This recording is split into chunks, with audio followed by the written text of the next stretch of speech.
sudah dibilang bahwa kita adalah cinta lama, kami dukung PKB untuk masuk dalam pemerintahan terus.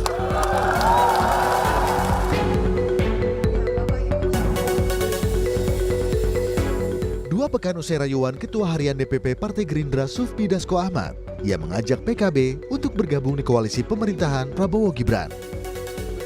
Kamis malam, Ketua Umum PKB Muhaimin Iskandar menemui Ketua Umum Gerindra Prabowo Subianto di tengah mencuatnya wacana Koalisi Indonesia Maju atau KIM Plus. Pertemuan keduanya berlangsung di Rumah Dinas Menteri Pertahanan di Kompleks Widya Chandra, Jakarta Selatan. Namun, saat ditanya apakah pertemuan ini juga membahas peluang bergabungnya PKB dengan Koalisi Indonesia Maju atau KIM Plus, Caimin tak menjawab dengan lugas. Caimin justru balik bertanya, apa itu KIM Plus? Meski demikian, Caimin menyebut dalam pertemuan itu ia dan Prabowo membahas banyak hal, mulai dari soal Pilkada 2024 hingga rencana partainya dengan Gerindra ke depan. Ini membahas negara, ini bukan pilkada saja. Berarti gabung Kim Plus, Gus. Gabung Kim Plus ya, Gus. Gabung Kim Plus Kim Plus gak, Gus? Kim Plus itu apa? Kim Plus apanya Kim Jong Il ini. Oke ya, makasih ya. Apa sih bahasanya dikit aja, Gus? Semua kita bahas. Semua. Negara itu maksudnya apa, Gus? Pembahasan negara itu. Pembangunan yang akan datang yang harus kita lakukan bersama-sama. Intinya PKB Gerindra siap mensukseskan pemerintahan yang akan datang. Usai pertemuan itu, Ketua Umum Partai Gerindra sekaligus Presiden terpilih Prabowo Subianto menyebut ia diundang ke acara Muktamar PKB. Prabowo pun mengatakan akan memenuhi undangan Caimin itu. Komunikasi saya diundang Muktamar PKB. Ya, oke.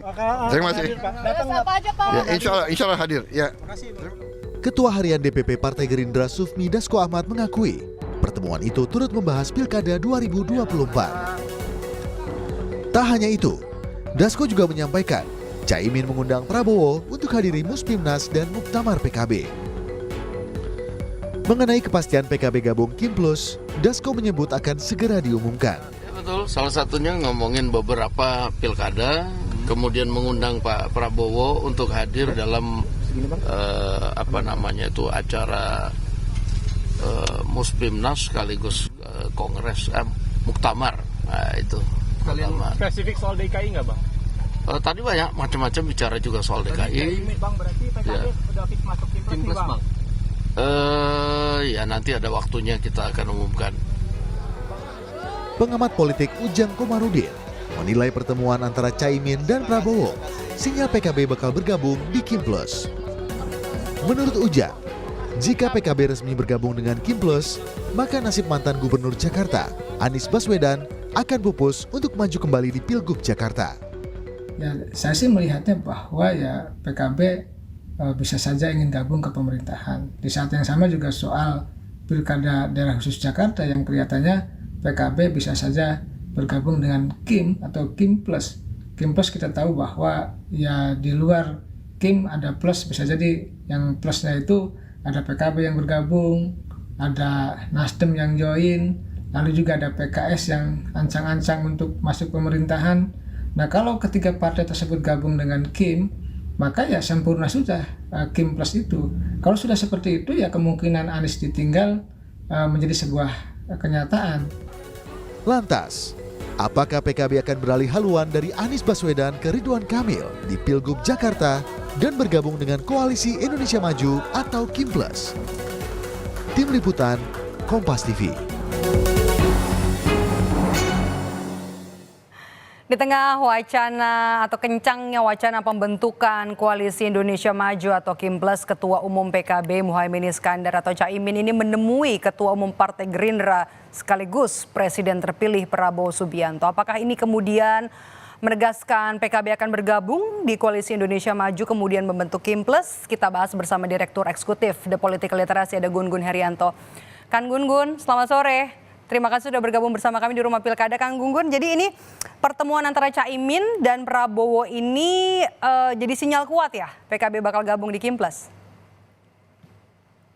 Iya, ini merupakan sinyal komunikasi politik yang kian intens ya di antara PKB dengan Koalisi Indonesia Maju. Saya membaca bahwa memang ada berkelindan ya antara potensi pembentukan pemerintahan bulan Oktober itu dengan persuasi kandidasi pilkada. Jadi ini sepertinya ruang komunikasi yang dimanfaatkan Maidov oleh Kim untuk kemudian mempersuasi Nasdem dan mempersuasi PKB. Begitu. Oke. Jadi ini gabung ke Kim Plus ya yang dibahas dan juga sekaligus gabung ke pemerintahan Prabowo Gibran nanti berarti? Gitu ya? Ya kan yang pasti PKB. Iya, jadi PKB itu sedang dipersuasi untuk menjadi bagian dari pemerintahan Pak Prabowo yang akan dilantik bulan Oktober. Dan ini tentu menjadi ruang negosiasi juga bagi Prabowo, Gerindra, dan partai-partai yang bergabung di Kim untuk mengubah peta pilkada Jakarta. Salah satunya tentu yang akan menjadi pengubah peta itu kan keberadaan PKB ya. Karena apa? PKB kan kemarin sempat di DPD-nya menyebut nama Anies Baswedan. Dan kalau kita perhatikan ketika misalnya PKS, kemudian Nasdem, PKB berubah haluan, tentu akan mengubah secara signifikan peta Jakarta. Ini yang saya baca ada potensi perubahan-perubahan konstelasi itu jika kemudian ruang negosiasi yang dilakukan oleh partai-partai tersebut berlabuh di kesepakatan politik begitu ya. Tetapi sekarang kan faktor-faktor determinan terjadinya kesepakatan itu masih bersifat cair hingga menurut saya detik-detik terakhir proses kandidasi, sehingga wajar kalau beberapa hari ke depan kita akan disuguhkan perjumpaan-perjumpaan politik yang kian intens, terutama melibatkan partai yang di luar Kim. Sebut aja pertemuan mungkin dengan Nasdem, pertemuan dengan PKB, pertemuan termasuk juga kita tidak bisa menafikan juga apa namanya PKS. komunikasi. Jadi setelah PKB ini siapa kemungkinan? Kang Gun-Gun. Ya kan PKS kan sudah mulai bertemu dengan Kim ya kan, kemudian PKB Nasdem, nah sekarang tinggal posisinya adalah PDI Perjuangan. Nah kalau itu semua kemudian berada dalam satu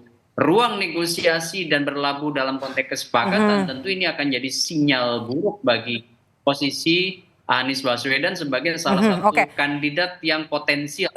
Kita bahas ruang negosiasi seperti yang Anda maksud, ini pilkada atau kursi di pemerintahan nanti, kursi menteri? Ya jelas ya, semua partai itu rata-rata berkeinginan menjadi bagian dari kabinet. Ya, artinya memang seperti Mbak Maidov tadi sampaikan, ini tidak akan terpisahkan nih. Pembentukan pemerintahan dalam konteks ini adalah power sharing di kabinet, dan itu pasti salah satu imbasnya dalam konteks ZOFA-nya atau Zone of Possible Agreement-nya itu adalah tawaran juga di momentum kontestasi terdekat dalam pilkada. Karena Oktober dengan November ini kan berdekatan, sehingga pasti ruang negosiasi sama. Pilkada artinya PKB ngajak Kim Plus ini, Kim ini ngajak PKB untuk gabung dukung RK begitu ya di Jakarta ya?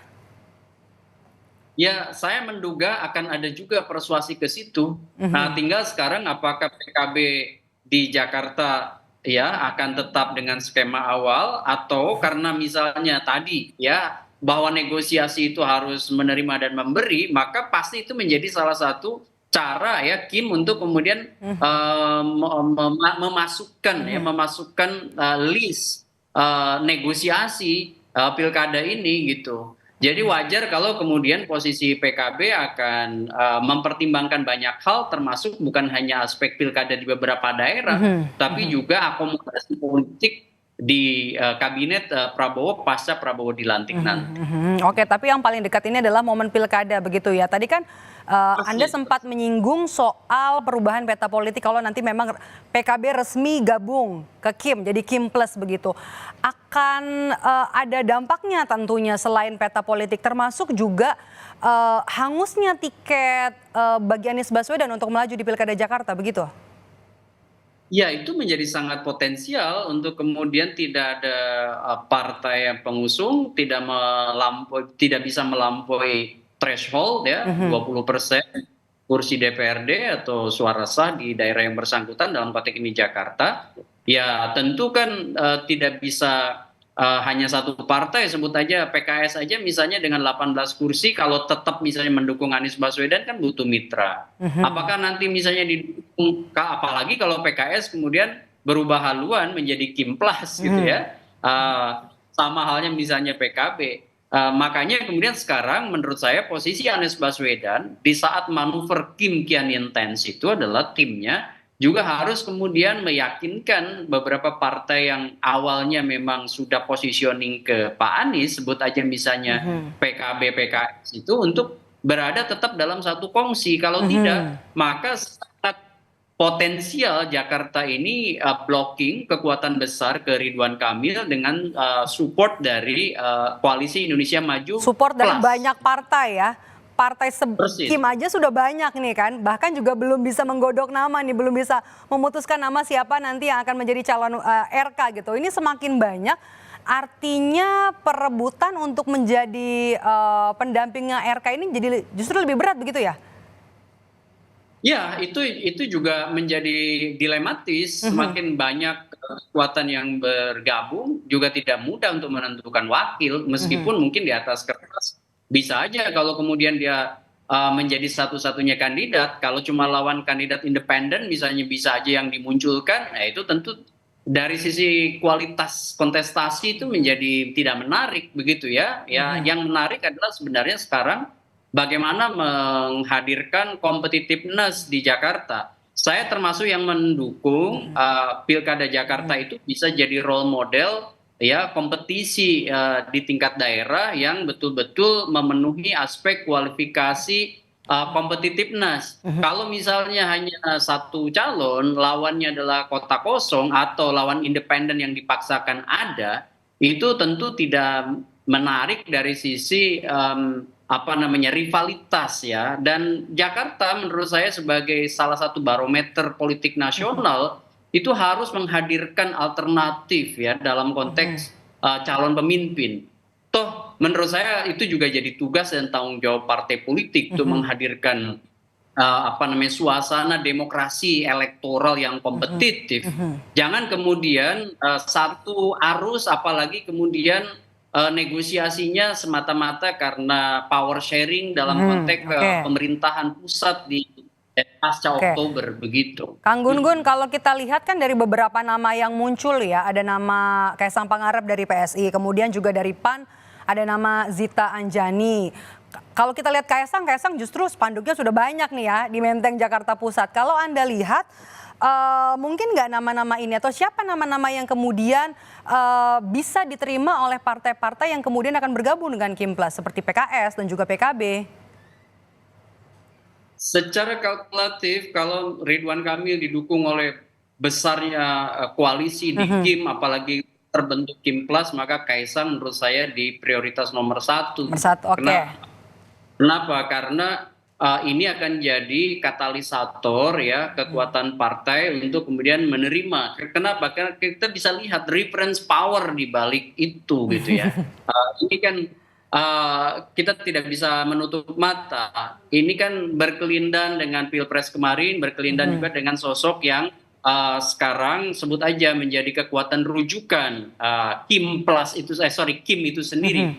Kalau Kim Plus mungkin banyak reference power, tetapi Kim itu sendiri menurut saya masih merujuk kedua tokoh yaitu Prabowo dan Joko Widodo begitu.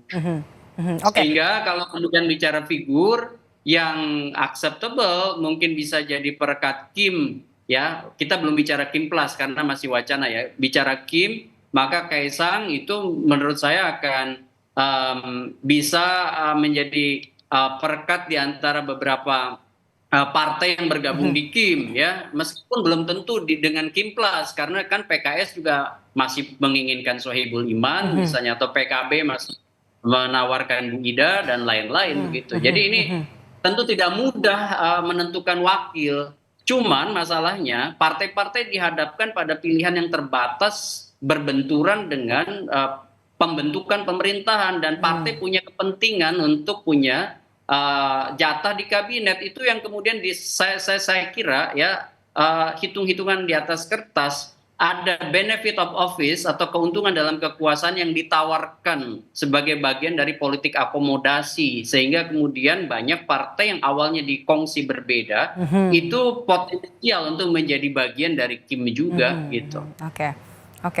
Jadi kalau kita lihat dari komunikasi politik yang ditunjukkan oleh PKB setelah kemudian bertemu dengan Kaisang Pangarep, kemudian juga bertemu dengan Prabowo Subianto, ini semakin kuat ya sinyalnya ya. Sudah bisa dipastikan ya akan berlabuh kemudian di Kim dan jadi Kim Plus?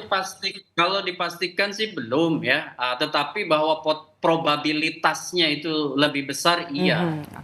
Tinggal sekarang apakah kemudian negosiasi di antara partai-partai di luar Kim itu tuntas atau tidak, kan begitu, terutama menyangkut bukan hanya soal probabilitas perolehan suara dari pasangan calon yang dimajukan di pilkada, tapi juga bicara soal keuntungan dalam kekuasaan kabinet. Nah, apakah kemudian tuntas atau tidak, dan juga bicara tentu skema koalisi di daerah-daerah lain, sebut aja di pilkada-pilkada yang terantara.